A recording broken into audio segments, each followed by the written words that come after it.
Hi everyone, आप सब कैसे हो? मुझे उम्मीद है कि आप लोग बहुत अच्छे होंगे और मन लगा के पढ़ाई कर रहे होंगे।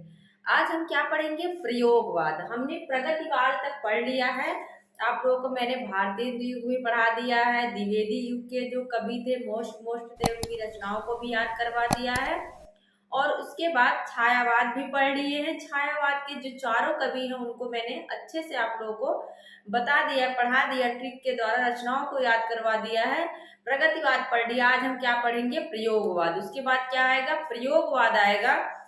और सबसे पहले आप लोग जान लीजिए कि प्रयोगवाद का आरंभ कहाँ से होता है। प्रयोगवाद का आरंभ कहाँ से होता है, कब होता है? 1943। जो इनका तार सप्तक था, इनकी जो तार सप्तक था, उसी से ये क्या करते हैं, प्रयोगवाद की शुरुआत करते हैं 1943। अगर पूछे कि तार सप्तक का प्रकाशन कब हुआ, पहला जो तार सप्तक था उसका समय क्या है, तो क्या क्या बताएंगे? 1943 बताएंगे।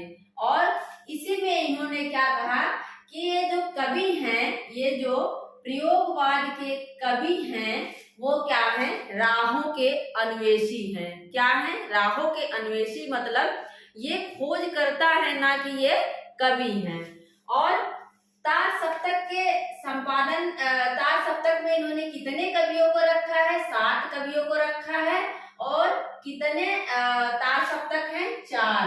कितने सप्तक हैं? 4। लेकिन याद रखना है कि जो पहला सप्तक है, पहला तार सप्तक है, उसको इन्होंने प्रथम तार सप्तक नहीं कहा है। यहाँ क्वेश्चन पूछता है, अगर पूछे ऑप्शन में दे प्रथम तार सप्तक में, मतलब किसमें इन्होंने कवियों को राहों का अन्वेषी कहा है, ऑप्शन दे प्रथम तार सप्तक या फिर तार सप्तक, द्वितीय तार सप्तक, तो आप लोग कंफ्यूज मत होना। प्रथम नाम नहीं दिया है, सिर्फ इन्होंने तार सप्तक क्या कहा है? क्या कहा है?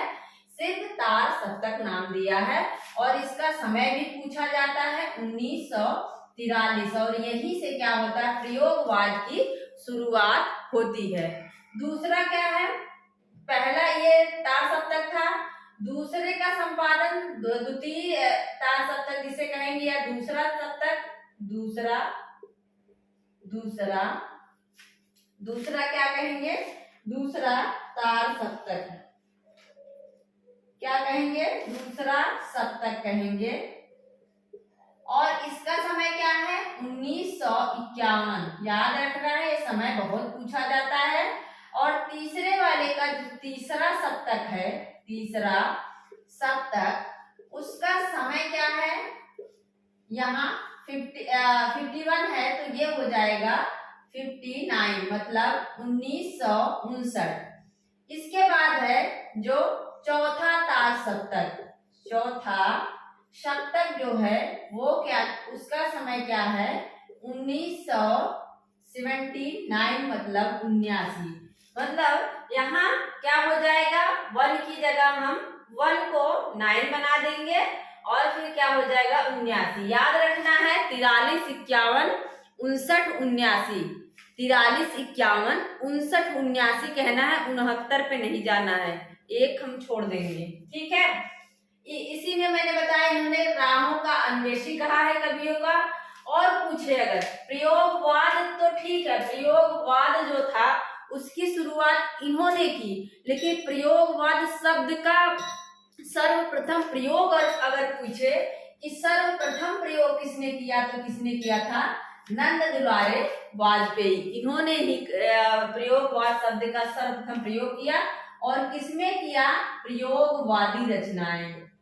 प्रयोगवादी रचनाएं, इसी में इन्होंने क्या किया? प्रयोगवाद शब्द का सर्वप्रथम प्रयोग किया।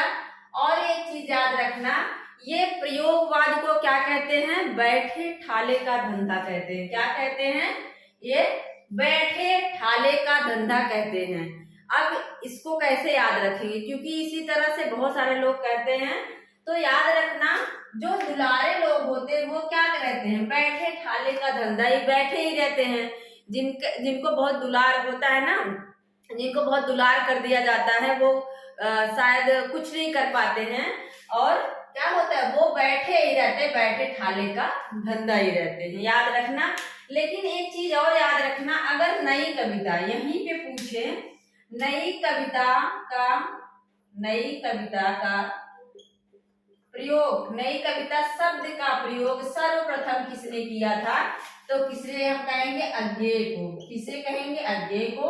इन्होंने ही अपने एक रेडियो वार्ता में सर्वप्रथम नई कविता शब्द का प्रयोग किया था। समय क्या था? 1953। समय क्या था? 1953। लेकिन नई कविता का आरंभ कब से माना जाता है?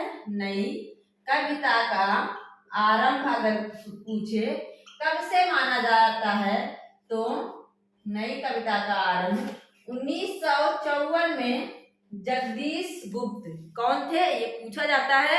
1954 में जगदीश गुप्त की एक पत्रिका थी जिसका नाम ही था नई कविता, उसी से नई कविता का आरंभ माना जाता है। याद रख लेना, जगदीश गुप्त कौन है? जगदीश गुप्त, इन्हीं से नई कविता का आरंभ माना जाता है। अब याद कैसे रखें कि अज्ञेय ने नई कविता शब्द का सर्वप्रथम प्रयोग किया, नई कविता का आरंभ किया, और प्रयोगवाद का आरंभ किसने किया? इन्होंने।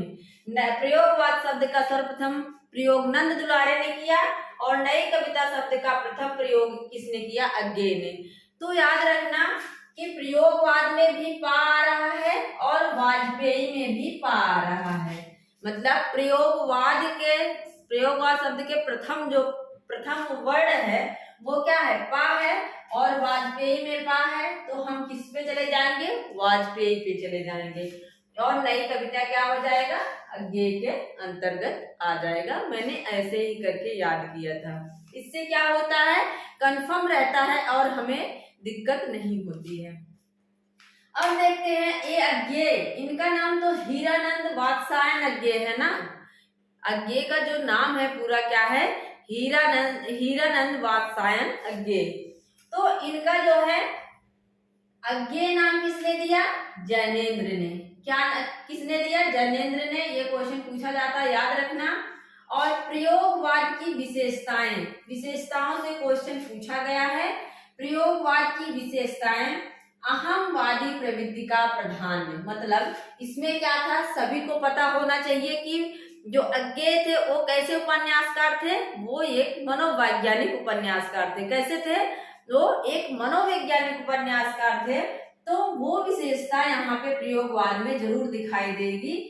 क्या है? अहमवादी प्रवृत्ति का प्राधान्य, यथार्थवाद का आग्रह, निराशावाद, यहाँ पे क्या था? निराशावाद आ गया था, और बौद्धिकता की प्रधानता, मतलब जो भी सोचते थे या जो भी कहना था वो बुद्धि के माध्यम से कहते थे, ना कि पहले जैसे रीतिकाल में क्या होता था, नायिकाओं का वर्णन होता था, बहुत सारी उनको क्या किया जाता, उपमा दी जाती थी। लेकिन यहाँ पे क्या था? बुद्धि का प्रयोग किया जाता था, बौद्धिकता की प्रधानता थी, उपमानों की नवीनता। यहाँ पे क्या होता है? उपमान, जो पहले क्या होता था, नायिका को चंद्रमा से तुलना की जाती थी, या फिर उसके नयन कैसे हैं, मृग नयनी, मृग की तरह हैं। तो ये सारी जो उपमाएं दी जाती थी, इन सब का इन्होंने क्या किया? विशेष प्रयोगवाद में उन सबका विरोध किया कि नए नए उपमान होने चाहिए। और कलगी बाजरे की अज्ञेय की एक कविता है, कलगी बाजरे की, उसमें इन्होंने पूरा एकदम से विरोध किया है अपनी बातों के माध्यम से, कविताओं के माध्यम से। फिर क्या है?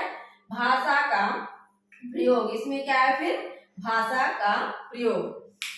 और मुझे लगता है कि प्रयोगवाद में यहाँ से इतने सारी चीजें पूछी जाती हैं। आप लोग प्रयोगवाद का ये जो सप्तक है ये मोस्ट इम्पोर्टेंट है, इनसे आप इनका समय याद रख लेना।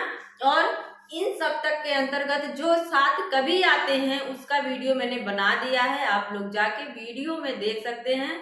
वहां पे मैंने ट्रिक के माध्यम से 7 कवियों को याद भी करवाया है। और इसके बाद हम किसको पढ़ेंगे? अज्ञेय को पढ़ेंगे। अज्ञेय की जो भी विशेषताएं हैं, जो भी उनकी रचनाएं हैं, उन सबको हम याद करेंगे। और बने रहिए मेरे साथ, मिलते हैं नेक्स्ट वीडियो में। धन्यवाद।